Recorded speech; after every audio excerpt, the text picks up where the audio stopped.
Hey, it's Nicola from Singer's Secret.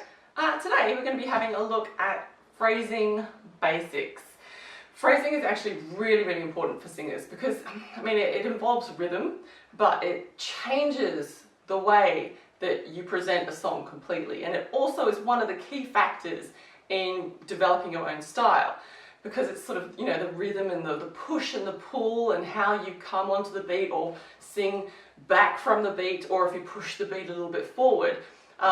But phrasing can be very complicated because of all of those things. Because if you think about it in terms of, you know, 1, 2, 3, 4 in a bar, 4 beats in a bar, you can sing slightly back from the 1, so you can kind of lay back on it. So 1, 1, so you're kind of coming in on the 1 and in a way, and that's kind of pulling the, like, kind of sitting back in the music rather than coming straight in on the 1. So 1, 2, 3, 4, So see the difference? So here's sitting back in the music, 1, 2, 3, 4, 1, versus sitting on the beat, 1, 2, 3, 4, which is on the beat. And then you can do the opposite as well, which is kind of, you know, rushing a little bit. So you're slightly ahead of the beat, 1, 2, 3, 4, and there's the 1. So you're coming in just slightly before. And in jazz terms, this is all kind of called push-pull.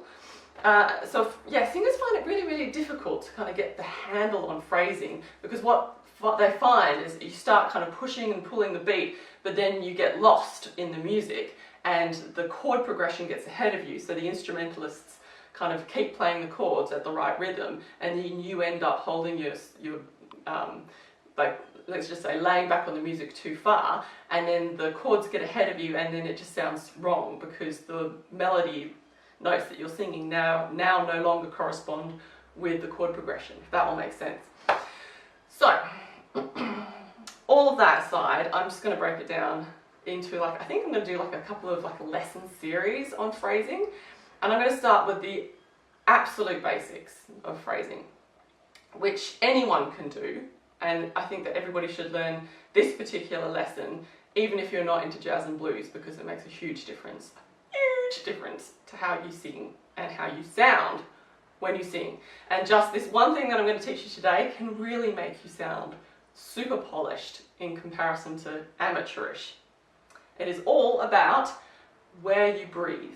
So where you breathe within the sentences or the passages of your song.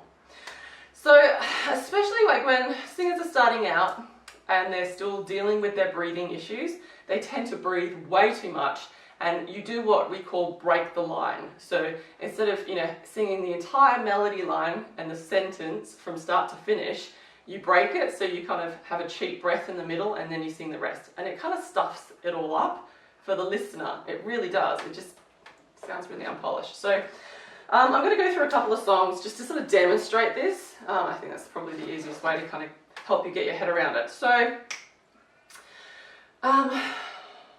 let's have a look. I'm going to do God Bless the Child because I just feel like singing that one today.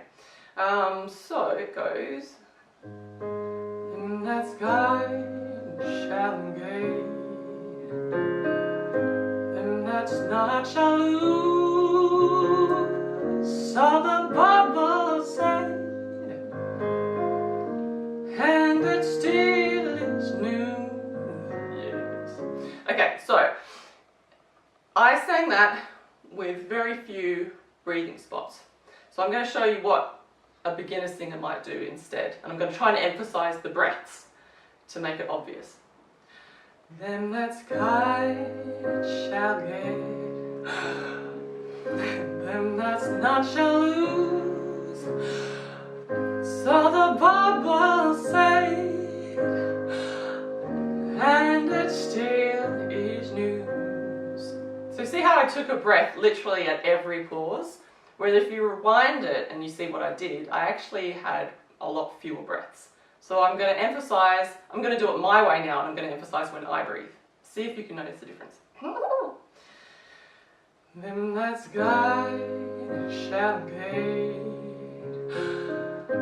then that's not shall lose, so the bubble say,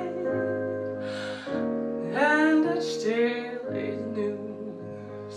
So, did you see how that middle passage kind of sounded really cool? Because I didn't put a break in the middle. So I kind of sang, them that's got shall get breath, them that's not shall lose. And then I held this nice note all the way through and I connected it to the next passage.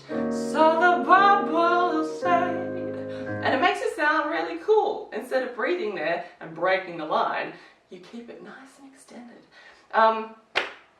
Really great example of this, actually, is if you listen to Melody Gardot's Worrisome Heart. She sings, I don't know if I've got the music for it, I have to have a check in a sec, but she sings really long passages.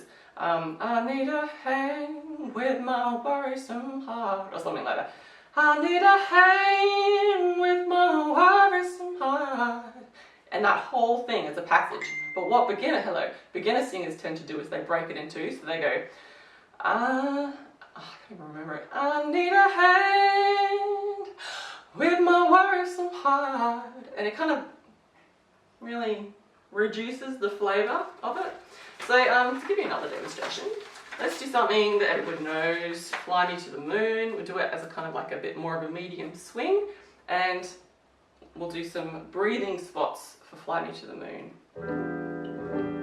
Fly me to the moon and let me play among the stars. Let me see what spring is like on Jupiter and Mars. Okay, so that's the first 8 bars. So I'm going to emphasize what a beginner would usually do. And obviously I'm making this up because every beginner is different, but this is generally speaking where I hear a lot of singers take extra breaths. Fly me to the moon and let me play among the stars. Let me see what spring is like on Jupiter and Mars. So you literally take a breath wherever you can find a space. But the line is so it's really fly me to the moon and let me play among the stars. Because if you were to say that sentence, you wouldn't say fly me to the moon and let me play among the stars. You would say fly me to the moon and let me play among the stars. There's actually no break there. And it's the same thing. Let me see what spring is like on Jupiter and Mars. You wouldn't say, let me see what spring is like on Jupiter and Mars. It just kind of sucks. It sort of really stuffs it up. There are slight exceptions to this rule. I kind of think in the first line, fly me to the moon and let me play among the stars, I think you can break it up into 2, and I generally do. But the second one, definitely not. So I'm going to do that now. First line, I'm going to break it. Second line, I'm going to sing it all the way through. Here we go. Fly me to the moon and let me play among the stars. Let me see what spring is like on Jupiter and Mars. See how much cooler it sounds?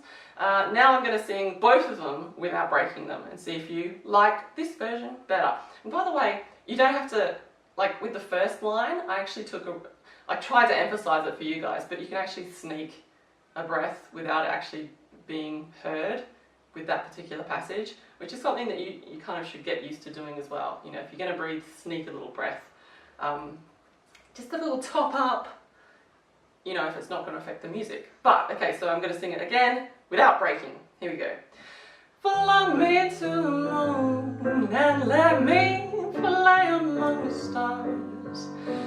Let me see what spring is like on Jupiter and Mars. I kind of actually like it like that. I think it sounds much nicer without breaking it. So anyway, so that is really the exercise for today. I want you to go through whichever song that it is that you're learning at this point in time and say it like it's a story, because that's what songs are. They're kind of like mini poems, like rhyming stories, you know, and work out, like say it like a sentence. So fly me to the moon and let me play among the stars. Okay, that sounds like I should sing the whole thing in one. Let me see what spring is like on Jupiter and Mars. That's a whole nother one. And like put a little tick above the music where you should breathe. In other words, hold my hand. So, in other words, hold my hand. I wouldn't break that one either.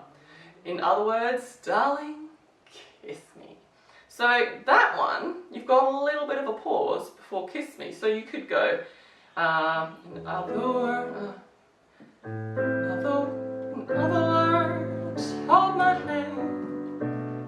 In other words, darling, kiss me. So you could have like one of those sneaky breaths in between darling, pause, kiss me, because when you say it, it kind of has a natural pause. But to be honest, I probably would just sing it all the way through anyway. And that is the power of learning your breathing, my friends. Breathing, most important thing for singing ever. That is the lesson today. I hope you enjoyed it. If you did, leave me a comment below because I would love to hear your thoughts.